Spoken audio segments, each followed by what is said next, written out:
In set 4.5, they added a new unit called Ornn. What's interesting about him is that he makes unique items that can only be obtained by playing him. And in this video, we're taking a closer look on all of them.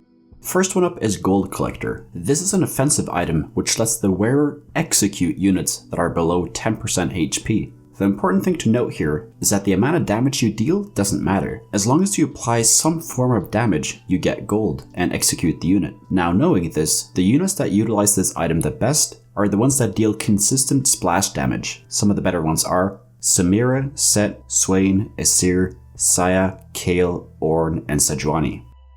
Death's Defiance is a defensive item that turns 60% of the damage dealt and turns it into non-lethal damage over 5 seconds. So this is how it works in practice. If you take 1000 damage from a spell, you take 400 right away, and the other 600 are dealt over 5 seconds. Say if the wearer of the item only has 800 HP at the time of taking the hit. They will not die from it, even though it dealt 1000 damage. Because of this, it's a fantastic anti-burst item that wants to go on units that have important spells that need to go off. Some of the better units are Asir, Zilean, Swain, Aatrox, Sejuani, Samira, Kale, Saya, and Olaf.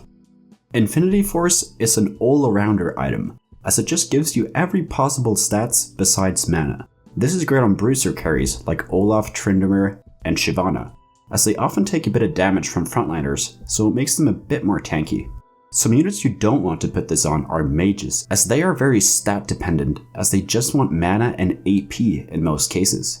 Tanks as well don't benefit that much from the item, as all they care about is HP, MR, and armor. Manazane is essentially just a better Spirit Sojin, as it gives you 100 mana over 8 seconds after the first spell goes off. Naturally, this makes it a great item for units that have high mana cost spells and also stay alive long in a fight. Those units are Asir, Zilean, Morgana, and Xayah, as well as all the mages besides Annie.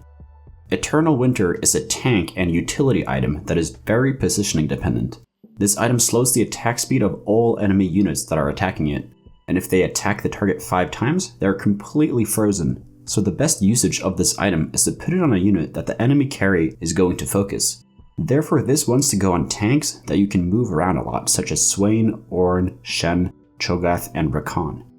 They can also work on units like Sejuani and Aatrox, but their positioning does matter. With Aatrox, you want to pull in specific carries, and Sejuani wants to be on the side so her spell stuns the enemy backline carries. Rocket-Propelled Fist works just like the Blitzcrank ultimate from set 1 and 3.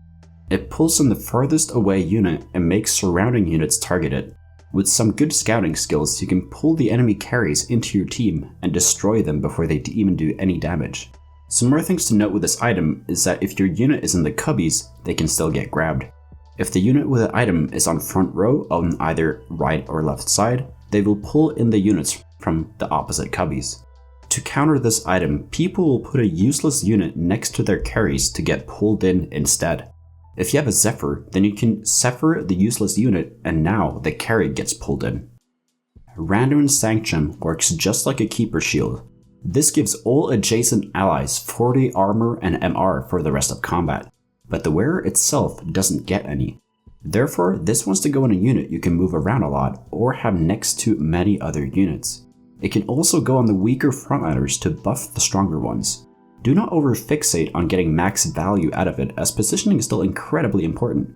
The extra tankiness is a nice buff to give adjacent units, but 40 armor and MR on 2 extra units with worse positioning is not worth it in my opinion. Zhonya's Paradox works similar to GA.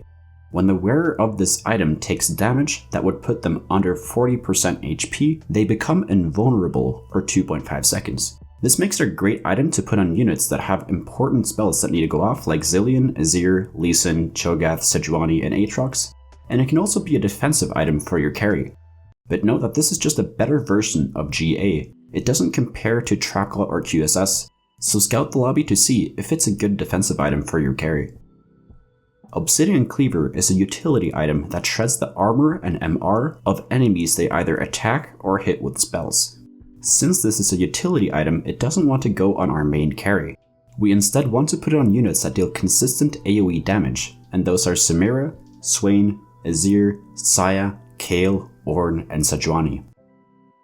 Anima's Visage is a Warmogs on steroids. It gives extra HP and also regenerates 8% of the max HP every second.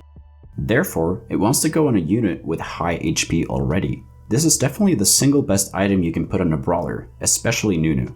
It's also great on units that generate shields or drop aggro like Shen, Lee Sin, Yone, Tryndamere, Rakan, and Shyvana.